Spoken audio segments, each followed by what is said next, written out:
Yung una guys, pwede naman tayo dito mag-upload sa mismong YouTube app. Punta ka lang sa YouTube, then makita mo yun sa ibaba merong plus. So dyan, pwede ka mag-upload ng short and long video. So much better guys kapag doon ka mag-upload sa Google Chrome, doon ka mag-login sa yung YouTube channel. So now, i-open na yung Google Chrome, then log in your channel.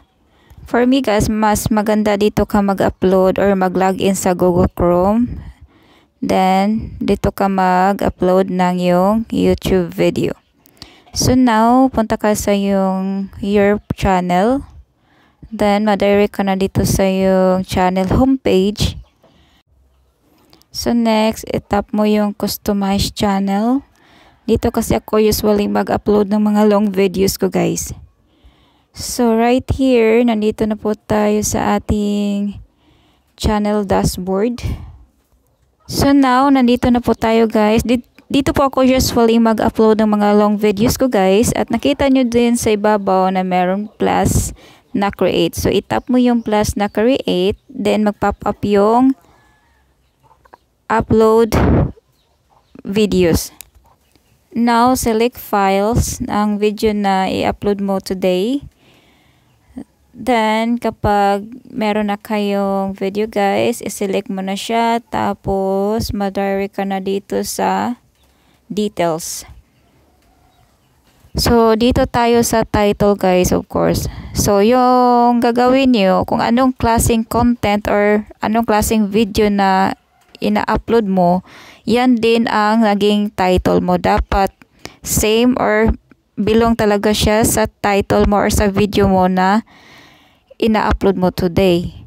So, for example guys, ang video natin ay it's all about how to make flower, something like that. So, gumawa tayo ng different sentence guys na medyo catchy siya, something like that.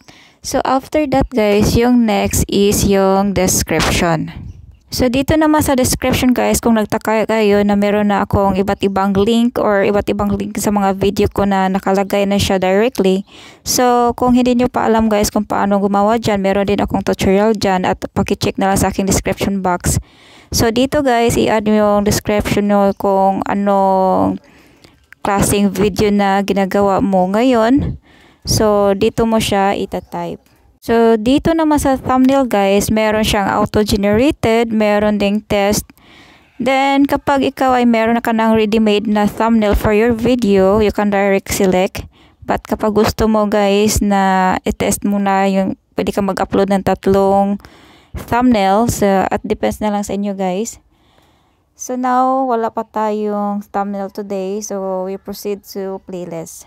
So, kapag meron na kayong playlist guys, then kung nasaan yung nabilong yung playlist nyo or video na ito, dyan nyo siya ilalagay. For example, sa akin guys, dito siya sa making crops. So, next is audience. Dito sa audience guys is siniset ko talaga siya guys sa not make for kids. Kasi hindi naman to siya pang bata ang video na ito guys. Then, show more. Dito sa show more guys is makita mo yun din ang meron din 2 choices guys. Gusto mo i-restrict, sa akin hindi ko siya in-restrict. So, naka-no siya. Dito sa my video promotion, wala tayo dyan. So, altered content. Dito sa altered content guys, so dito, lagi akong no. Kasi ako mismo gumawa ng video na ito. So, dito sa automatic chapter, so, sa akin guys, pwede siya i-check or pwede po siya i-uncheck. So, ayun na siya, automatic concept, naka-check sa akin, automatic plays. So, dito sa tags guys, ilagay mo guys kung ano klaseng video na yan na ina-upload nyo today. So, dyan yung lagay lahat ng information, mga keyword. So, dito sa video language, it depends na lang sa inyo guys kung gumamit kayo ng Tagalog or English. And dito naman sa recording date, so, set natin siya ng date today. Then, dito sa video location, sa akin guys, hindi ko na siya nilagyan kasi naka-automatic na yun. At dito naman sa license and distribution, sa akin naka-standard. Then, dito naman sa automatic dubbing guys, naka-review dubs sa akin kasi kailangan natin siya i-review.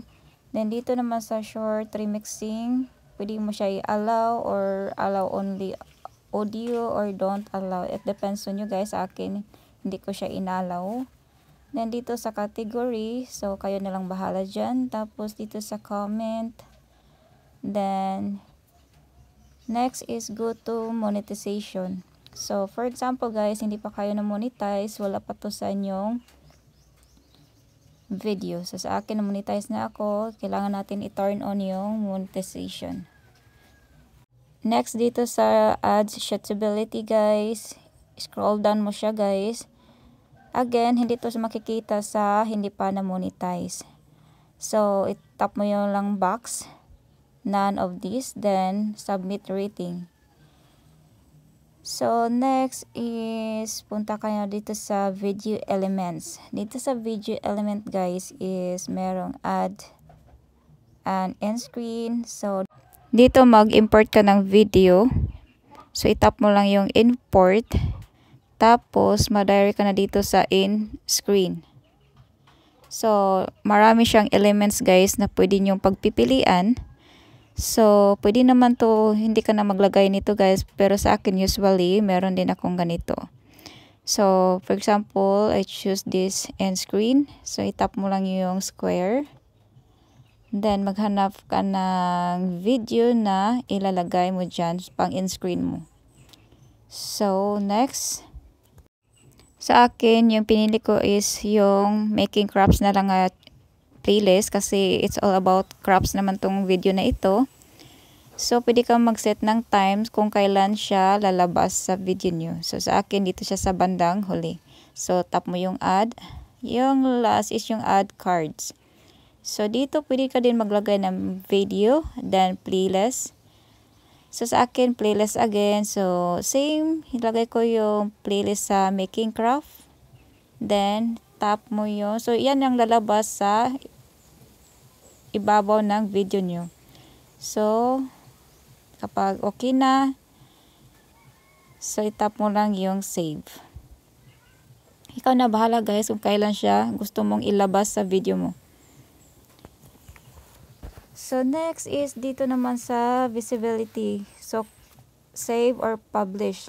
Sa akin guys, every time I choose unlisted kasi lalo na hindi pa ako tapos maglagay ng thumbnail or etsura, baka may idagdag pa akong description dyan. So, siniset ko siya ng unlisted. Or meron din siyang time guys kung kailan mo siya i-lalabas or i-public.